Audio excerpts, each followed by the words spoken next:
Bonjour à tous, Boker Tov les Koulam. Bienvenue à notre rendez-vous quotidien, l'étude du Frita du jour, aujourd'hui vendredi Yom Shishi, Erev Shabbat Kodesh, Rosh Chodesh Iyar, 5786, le 30 Nissan. Et nous sommes le 15e jour du Homer.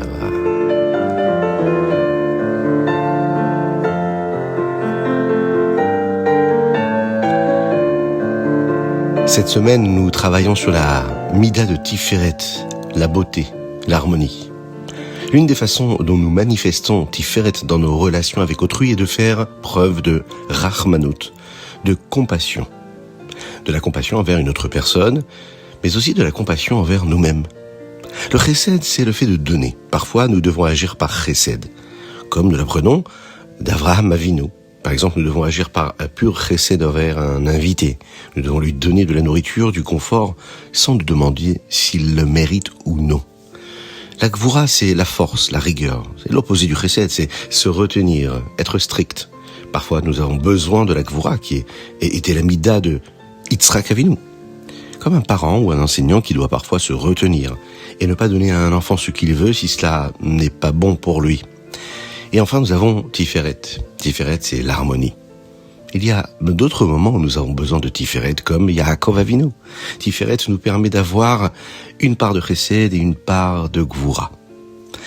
Nous réfléchissons à ce dont la personne a besoin et ce qu'elle mérite avec la gvura, mais nous pouvons décider de lui donner quelque chose même si elle ne le mérite pas, pour avoir de la rachmanut, de la compassion sur elle.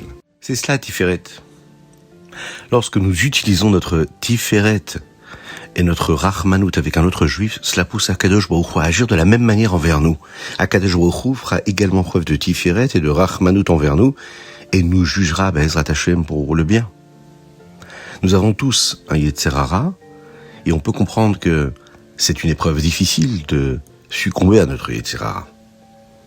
Alors, on décide d'avoir de la Rachmanut sur nous-mêmes parfois, de la compassion, et de comprendre que Be'ezrat Hashem, avec un peu de tchouva et beaucoup de volonté, nous aurons la possibilité de faire pencher la balance du bon côté, de la Gdusha, de la sainteté, de la réussite, Be'ezrat Hashem.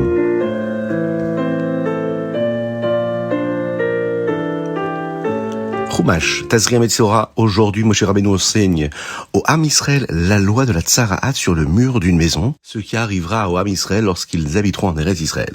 Rashi nous dit que Akadosh Baruch Hu donnera la Tsara'at à une maison comme un cadeau spécial. Le peuple de Émori, qui vivait en Eretz Israël avant l'arrivée des Juifs, avait caché beaucoup d'argent dans les murs de leur maison pendant que les Juifs étaient dans le désert. Lorsque l'Ham Israël est ensuite entré en Eretz Israël, ces trésors étaient cachés dans les murs.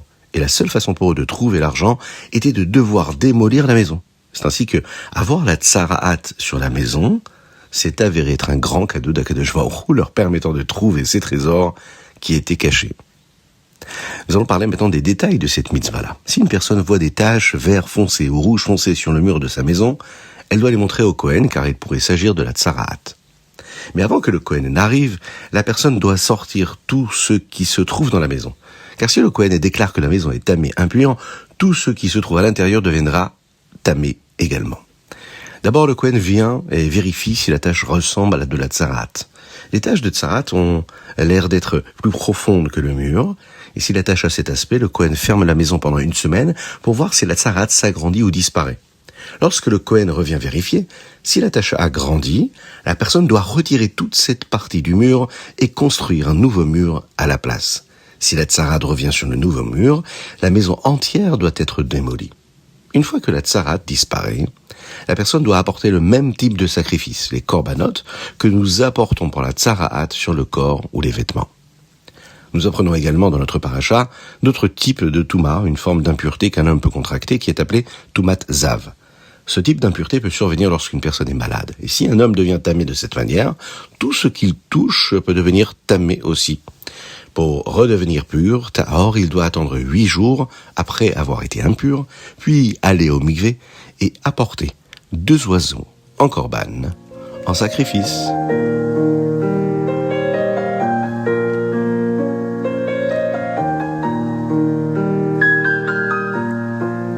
Tehillim, aujourd'hui nous lisons du Tehillim 145 au Tehillim 150 et nous terminons les Tehilim. Du Tehilim Kuf Mem He au Tehilim Kuf Nun. Vous connaissez peut-être déjà toute cette section du jour par cœur grâce à la Tfila. Il s'agit de la Shré que nous prononçons et des paragraphes qui commencent par Alléluia. Dans le Tehilim d'aujourd'hui, il y a un verset qui est très important de comprendre. Poteach et yadecha ou masbia lechol chai ratson. Hakadosh Baruch Hu ouvre sa main et donne à chaque être vivant ce qu'il désire. Dans le Shulchan Aruch, il est dit que nous devons faire très attention à avoir la kavana, l'intention, lorsque nous disons ce verset dans le Hashri.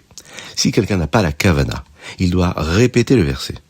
Si l'on écoute, par exemple, le rabbi de Lubavitch prier, le rabbi s'arrête une seconde après ce verset avant de passer au suivant lorsqu'il dit le Hashri. La Chassidoute explique également que ce verset signifie qu'Akadosh Baruch Hu nous donne à tous le ratson, la volonté, le désir, afin que nous voulions agir de la manière que Akadosh Baruch Hu nous montre dans la Torah. Le ratson, la volonté qui est au-dessus même du désir, la volonté qui est au-dessus même de la compréhension, de l'analyse intellectuelle, même de l'émotion. Le ratson, la volonté, dépasse tout. On demande à Akadosh Baruch Hu d'ouvrir ses mains et de nous donner à tous cette volonté-là de faire tout ce que nous devons faire pour nous attacher à Akadosh Baruch Hu dans la Gdusha, dans la sainteté, dans la pratique de la Torah et des mitzvot. Et le sens simple, bien sûr, la kavala, de penser réellement à cela, qu'Akadosh Baruch Hu donne à chaque personne ce qu'il désire avoir. La parnassa, de quoi subvenir à ses besoins, de ses proches, et du Am Israël.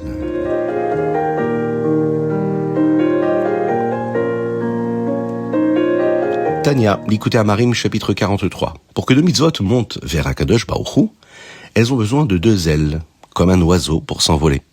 Dans les deux derniers chapitres, nous avons appris comment un juif possède la Hirat Shamaim, la crainte de Dieu. Nous avons appris qu'il existe deux types de crainte. Le niveau inférieur, Hirat Hata'a, et un niveau supérieur, la Hira Ilaha. Jusqu'à la fin du chapitre 50, nous allons apprendre les nombreuses façons dont une personne peut avoir la Ha'avat Hashem, l'amour de Dieu. Et aujourd'hui, nous apprenons deux types de Ha'ava. La Ha'ava Rabba et la Ha'avat Olam. La Ha'ava Rabba, c'est une personne qui peut aimer Akadosh Baruch Hu avec un grand amour, qui est comme le feu. Ça signifie qu'elle aime beaucoup Dieu, comme un feu qui essaye de s'élever tout le temps. Une personne ne peut pas ressentir cela par elle-même, mais Akadosh Baruch Hu peut l'aider à avoir ce type d'amour. Pour avoir la Ha'ava Rabba, une personne doit d'abord observer correctement la Torah et les mitzvot, ce qui provient de la Hirat Shamaim, de la crainte de Dieu qui a précédé. Enfin, nous avons la Ahavat Olam. C'est un autre type d'amour qui provient de la réflexion sur la grandeur d'Akadosh Baruch Hu. Une personne pense au fait que la chayut, la vitalité de chaque chose vient de Dieu, et elle veut donc aimer la vitalité dont tout provient. Au lieu d'aimer les choses matérielles, gashmit, elle-même, elle va aimer ce qui permet à chaque chose d'exister. C'est la Ahavat Olam. Mili b'shamayim ve'imcha lo chafatzti ba'aretz. Qu'ai-je au ciel, c'est-à-dire à aimer en dehors d'Akadosh Baruch Hu, le Tehilim dit. Et le verset poursuit en disant Ve'imcha lo chafatzti ba'aretz, et sur terre je ne désire rien d'autre que toi. Le verset suivant continue. Ma chair et mon cœur languissent après toi. Alors, c'est les différents d'amour qu'un juif peut atteindre en contemplant la grandeur d'Akadosh Baruch Hu, que nous allons expliquer un petit peu plus tard dans le texte. Le Admor HaZaken compare cela à des charbons ardents et un feu intense qui s'élève vers le ciel en contemplant ce qu'il y a exactement sur terre. Même celui dont l'amour n'est investi dans aucune jouissance physique ou spirituelle sera capable, lui, d'enflammer sa neshama pour ressentir cela. En réalité, tous les plaisirs sont annihilés. Et ils comptent pour rien comparé à Akadosh Baruch Hu. Il n'existe aucune comparaison entre tous les plaisirs de ce monde et Akadosh Baruch Hu, qui est lui la source de la vitalité et la source de tous les plaisirs. Tout comme il n'y a pas de comparaison entre le néant absolu, et la vie éternelle. Ve'imcha lo chafatzti ba'aretz, la seule chose que je veux, c'est toi, rien d'autre que toi. Akadosh Baruch Hu.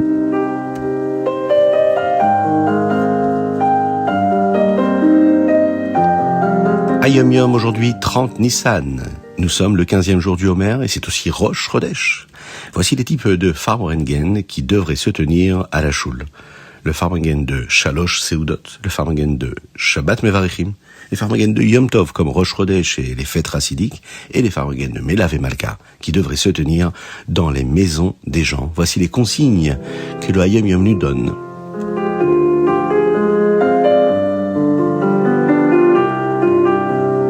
Rambam Ilchot Ishut, dans le Rambam d'aujourd'hui, nous apprenons de nombreuses lois sur ce qu'un mari doit faire pour son épouse. Il doit payer un médecin. Si, Chas v'Shalom, elle tombe malade. Si elle est mise en prison, il doit payer l'argent nécessaire pour la faire sortir de prison. Il doit lui parler gentiment et ne pas se mettre en colère. Nous apprenons également ce qu'une femme doit faire pour son mari. Le Rambam dit qu'elle devrait avoir beaucoup de kavod, de respect pour lui, et faire de son mieux pour faire les choses de la manière qu'il aime. Qu'Akadosh Baruch Hu nous aide à respecter toutes ces halachot. D'ailleurs, nous rentrons dans le mois de Iyar, Ani Hashem Rofecha. Ce sont les premières lettres du mot Iyar. Aleph, Ani, Hashem, les deux yud du mot Iyar, et Rofecha, avec le resh. Je suis Akadosh Baruch Hu qui te guérit. C'est un mois qui est un moment spécial pour la guérison, la Refoua Shelema, qui vient directement d'Akadosh Baruch Hu. Le rabbi a écrit une réponse à une femme qui avait un problème de santé dont nous pouvons tous apprendre. Le rabbi a écrit comme ceci. Elle doit organiser sa vie selon le Shulchan Aruch, incluant la diffusion du judaïsme dans son environnement, et cela ajoutera aussi à sa santé. Et le rabbi a écrit qu'elle devrait s'assurer de suivre la halacha, y compris en aidant les autres dans la Torah et les mitzvot. C'est ce qui aidera à sa santé. Alors qu'Akadosh Baruch Hu envoie la Refoua Shelema à tous les malades du Am Yisraël, et parmi eux, David Ben Sultana, qu'Akadosh Baruch Hu lui permette de trouver la délivrance la plus totale aujourd'hui, Bezrat Hashem. On fera tous un Teilim, qu'on soit à l'école, qu'on soit dans le transport scolaire pour écouter le Chitat, Baruch Hashem, ou en allant à l'école, dans la voiture ou à la maison, en train de préparer les magnifiques plats de Shabbat. On s'arrêtera quelques instants, on lira le Teilim Chaf, pour la Refoua Shelema de tous les malades, le Teilim 20. Qu'Akadosh Baruch Hu bénisse le Am Yisraël, qu'il inonde le Am Yisraël de bonté, de grâce et de miséricorde, de réussite véritable, de paix, de sérénité, de tranquillité. Beaucoup de force à nos chayalim qui se battent en Eretz Yisraël et en dehors d'Eretz Yisraël. Qu'Akadosh Baruch Hu nous envoie le Mashiach Tzidkenu Bekarov Mamash. Chodesh Tov. Bon mois à tous. Shabbat Shalom. Vous pouvez envoyer vos dédicaces sur le WhatsApp du plus 33 6 21 37 24 52 sur chitat.fr. Soyez bénis pour cela. À bientôt.